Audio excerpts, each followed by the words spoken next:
Okay, so I didn't do a video for a week. I think the last one I did was a portfolio update. By the way, I'm going to try and do the portfolio update today too. It's my favorite video. I think it's your favorite video. It's quite a long one because I go through all of the miners, and I have to admit sometimes I get a bit tired at the end. That's why I do it maybe in three parts and edit it together. But this time I'm very much looking forward to it. Might do it in one go because there was some very significant moves in a lot of the miners. A lot of them went down. They had pretty much a washout. I think GFI, EQX, so Equinox, Goldfields. I think Anglo Gold went up. Newmont, obviously, SSRM went back down again. Wheaton, and they all touched some beautiful trend lines I already had in place, so that was nice. But more importantly, I mean, who cares about my trend lines? But more importantly, it looks like a bit of a reversal is possible. And I don't just mean because we touched a trend line, but just looking at the markets, I feel like they had a blow off top with Nvidia. In fact, I added to my short in Nvidia. I mean, I went short in the 450s in Nvidia. It wasn't a big loss, but I had to stop out of that. And then I reshorted in the 650s, and then I added just now at basically 808. So I really think that Nvidia will come down. I mean, that's, a sector of the market you guys don't really care about, but it's just that's how convinced I am that the market's having a bit of blow off top. But I think what's more important is whether the market's going down will affect the miners. And I don't think so. Normally it does. I know we all fear it. I mention it all the time, but a few little moves I saw, I just feel like gold could go up if the market goes down.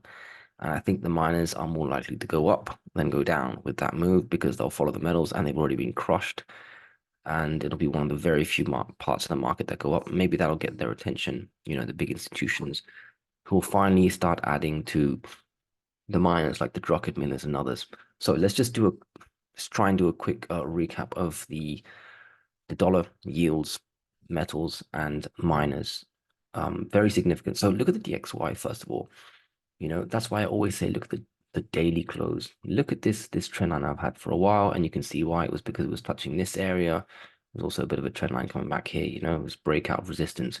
And look here. Yes, we did go below 104, but did we ever really close substantially below it? No, we didn't. I mean, what was the close here? I think it was the point is you can see we're just holding because down here you're trading at the low end of the 103s, below 103.5, but in the end you close at 104.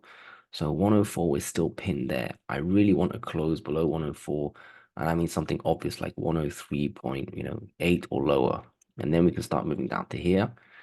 So look at this. It's not getting very tight, but look, it's getting tighter. The descending is definitely relevant. We didn't just stop off here for a reason. This ascending will count if we go back down. I hope we go back down. Let's see. We just don't want to see a breakout of this area. This 105. We don't want to close above 105 because if we have a close above 105, it means we've taken out this descending, kind of, even if I'm off by a few millimeters. And also we've closed above this high here, and that's definitely relevant. So a close above 105 indicates a move to 106, 107, and then we'll see. But that looks like it wants to go higher. I don't think we'll do it because of what I see in yields. I think we're going to go back down to 103 and then maybe actually test the lower side of this ascending. So DXY 104, we're pinned. Watch the daily close, but I think we might actually venture down. Let's look at yields. I think it's becoming important to look at yields very, very closely again. First of all, big drop on Friday. That's nice. The 30-year, like the longer end, is weaker than the shorter end. That's okay. That's cool. Because gold, during the week you could tell more. Gold cares more about the dollar than yields at the moment, and that's good. And historically, I think that's also true. I think whether if yields go up, gold's okay actually. In fact, I think there are some statistics that say that it does better. I don't care too much about the long history, but I think in whether yields go up or down, I think we're okay. It's what the dollar does, and that during the week I saw because you had days where yields were up and gold's up. It really was just following the dollar more. So that's good because that bodes well because we could have a scenario where yields go down and the dollar just sort of goes sideways or down a little bit. And I think gold will follow the dollar. And in case yields surprise and go up because, oh, we're going to have rate hikes and yields go up, but the dollar doesn't, we could have gold still go up. even though yields go up.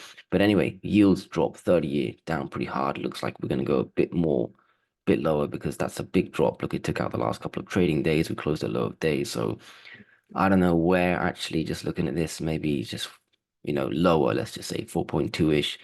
10-year, let's at least come. Actually, you know what? The 30-year, we can tell by looking at the others. The 10-year, look at that drop, big drop, horrible close. We want to go lower. Let's at least go to 4.2 breakout test, maybe even here, 4.15, right? So yields are probably going to go lower Monday, Tuesday, 5-year. Look, it's getting not as weak. We topped out here. I think it's weaker at the 30 and the 10-year. The 2-year, look at that, nowhere near as weak as the 10 or the 30, but that will also probably be dragged down a little bit more because of the 10 and the 30 and the 1-year. Okay, it was a red day, but not by too much. So you can see it's weak at the longer end, and I feel like it'll go lower. The longer end will go lower, and it will drag down the rest. So yields lower, dollar not as obvious, but I think lower. That's just a guess. Let's look at gold and silver. Gold, nice little candle because first of all, we had this nice bounce from below 2000. That was nice. It was all about where's it going to go. And yes, this resistance, this 2040 was the level. So that was nice to see. Next resistance is this descending, and next one is all the way up here. I'll delete that. And that's when I was trying to show that silver was already there relative to gold.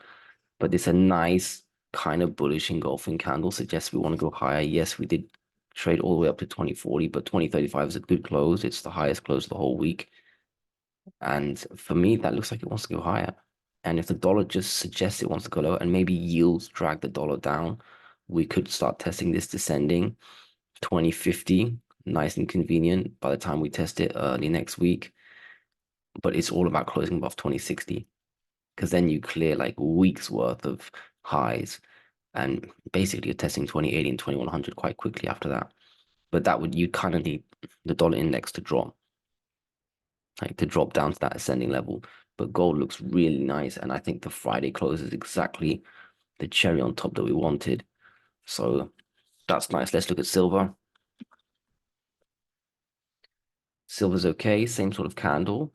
Gold looks stronger for, looking at the last couple of this week, let's say gold is sort of higher, but this move in silver was really strong. That's what that yellow circle was, that represents gold at 2060. So now I think they're both in line again.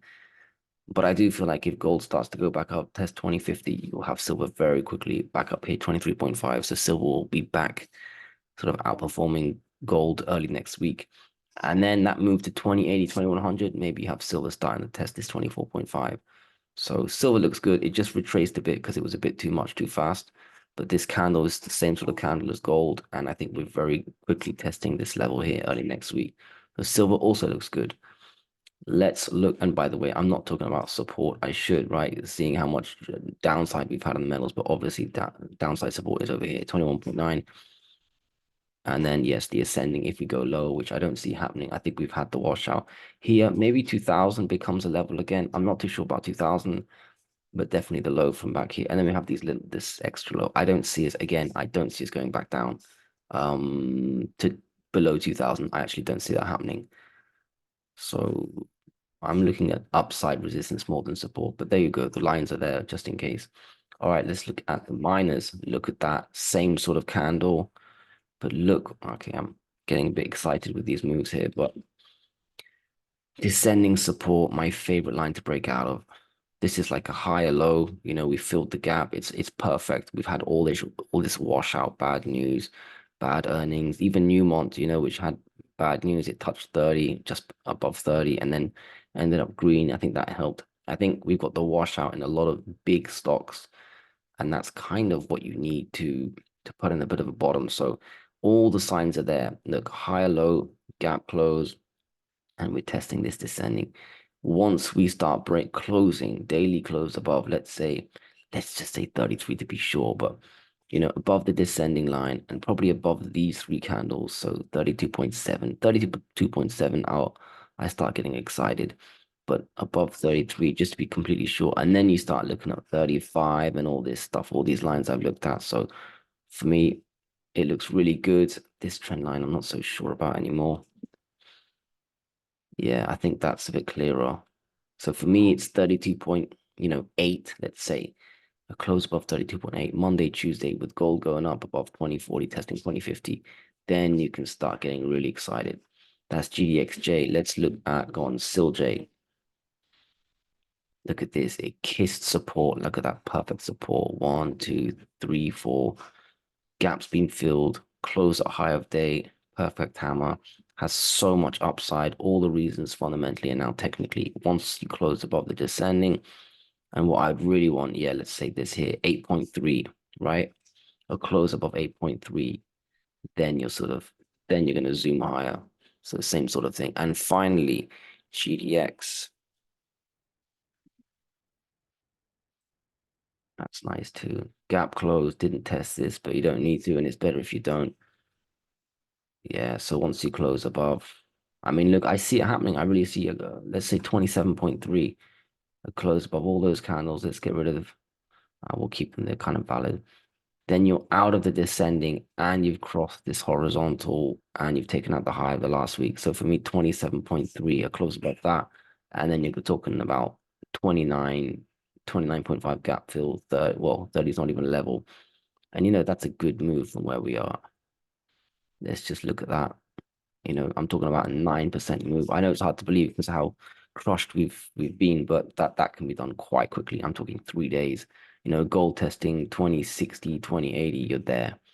And it's time to catch up. The miners and silver, I think we really are we really could be at a very bottom there. So it's just hopefully the market doesn't drag us down, but I don't think the market will drag us down. That's just a few little moves I saw, where the market dropped, but gold was going up, and the miners decided to follow gold up whilst the market was dropping. That's just what I want to see. It's just if you have a cascading crash, does that still stick? Because when you're having an orderly descent in the market, that's one thing.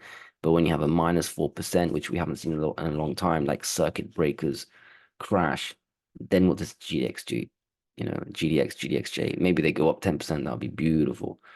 But anyway, it looks very good. So I'm going to try and do my portfolio update now. I hope that makes sense. And I hope it explains why I'm a little bit more bullish now. Good luck.